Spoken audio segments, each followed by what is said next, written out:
En cualquier software más o menos complejo, siempre nos topamos con el mismo desafío. ¿Cómo manejamos los datos sin que la lógica de la base de datos termine contaminando nuestro modelo de negocio? Bueno, hoy vamos a desglosar una de las soluciones más elegantes para este problema, el patrón repositorio. Este es el plan para hoy. Vamos a arrancar entendiendo bien el problema de la persistencia.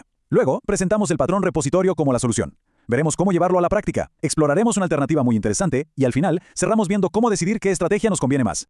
Muy bien, empecemos por el principio. ¿Por qué es que necesitamos un patrón como el repositorio? ¿Cuál es el lío que viene a resolver? Esta es la pregunta del millón. A ver, nuestro modelo de dominio, que es donde viven las reglas del negocio, debería ser puro, ¿no? El problema es que necesita guardar y recuperar datos. Y es justo ahí donde las cosas se pueden complicar y mucho. Hay una frase del libro de Domain Driven Design que lo describe a la perfección. Sin una barrera bien definida, las consultas SQL, los detalles de un ORM o cómo están hechas las tablas empiezan a filtrarse en nuestros objetos de negocio. Y eso crea un acoplamiento, un enredo, que después es casi imposible de mantener. Y es justo aquí donde entra en juego nuestra solución. El patrón repositorio se pone en el medio, como un intermediario, una capa de abstracción que protege a nuestro dominio de todo ese caos. Entonces, el punto clave es este.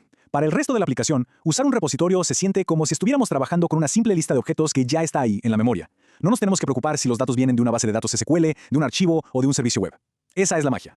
A ver, ¿cómo funciona esta separación? Imaginen esto. El cliente, que podría ser un servicio de la aplicación, simplemente dice, repositorio de productos, dame el producto con este ID. Listo.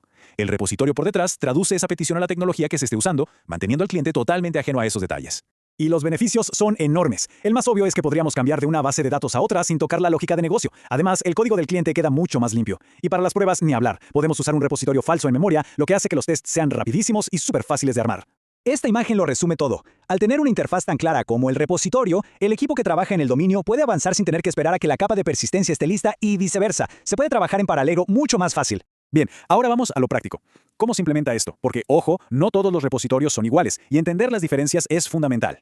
Y acá nos topamos con una primera gran diferencia. El repositorio orientado a colección es como el ideal de DDD. Se recupera un objeto, se lo modifica y la herramienta de persistencia se da cuenta del cambio sola.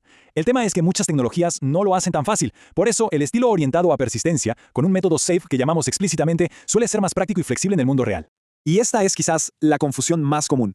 Un repositorio no es solo un nombre más cool para un DAO. Un repositorio nos devuelve agregados completos, o sea, grupos de objetos que tienen sentido para el negocio. Su lenguaje es el del negocio. Un DAO, en cambio, está más pegado a la base de datos, con métodos que suenan a insertar fila o actualizar tabla cliente. Esta metáfora del corral me parece genial. El patrón repositorio y estas distinciones que vimos actúan como eso, como un corral. Ponen límites claros sobre cómo se accede a los datos, evitando el desorden y asegurando que todo el mundo siga las mismas reglas. Bueno, hasta ahora todo suena genial, ¿no? El repositorio parece la solución a todos nuestros problemas de persistencia. Pero, ¿y si les dijera que no siempre es así? Vamos a darle una vuelta de tuerca y explorar una perspectiva diferente que está ganando bastante fuerza. Escuchen esta cita de Scott Washing, del libro Domain Modeling Made Functional. Es fuerte, ¿no? Lo que nos está diciendo es que si cambiamos de paradigma, por ejemplo, a la programación funcional, el problema que el repositorio resuelve simplemente deja de existir. La idea en el fondo es así. El corazón de la aplicación está hecho de funciones puras que solo transforman datos. No tienen efectos secundarios, o sea, no tocan la base de datos. Toda esa interacción con el mundo exterior, como guardar o leer datos, pasa al principio o al final de todo el proceso, en lo que se llama los bordes de la aplicación. Claro, con ese enfoque, la separación de responsabilidades ya viene dada por la propia arquitectura. La lógica de negocio nunca llega a tocar la base de datos directamente, así que la necesidad de una abstracción como el repositorio como que se desvanece. Ok, entonces tenemos sobre la mesa dos enfoques muy potentes. Uno que viene del mundo de la orientación a objetos y otro del mundo funcional. La pregunta es, ¿con cuál nos quedamos? Esta tabla lo resume bastante bien. A ver, si nuestro diseño se basa en objetos que tienen un estado y que van cambiando con el tiempo, el patrón repositorio es una herramienta fantástica. Pero si en cambio el enfoque es más funcional, donde vemos la lógica como un flujo de transformaciones de datos, entonces empujar la persistencia a los bordes se siente mucho más natural. Y este es el mensaje más importante de todos. No se trata de qué patrón es mejor en el vacío. Se trata de ver cuál encaja mejor con la filosofía de nuestra arquitectura. La decisión correcta siempre, pero siempre depende del contexto.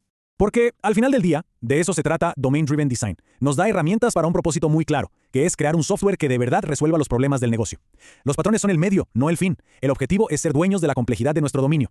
Y con esta pregunta final, cerramos, para que quede resonando. No se trata de implementar patrones por moda, sino de entender a fondo el problema que tenemos entre manos y elegir la estructura que nos dé la solución más clara, más fácil de mantener y, sobre todo, más potente.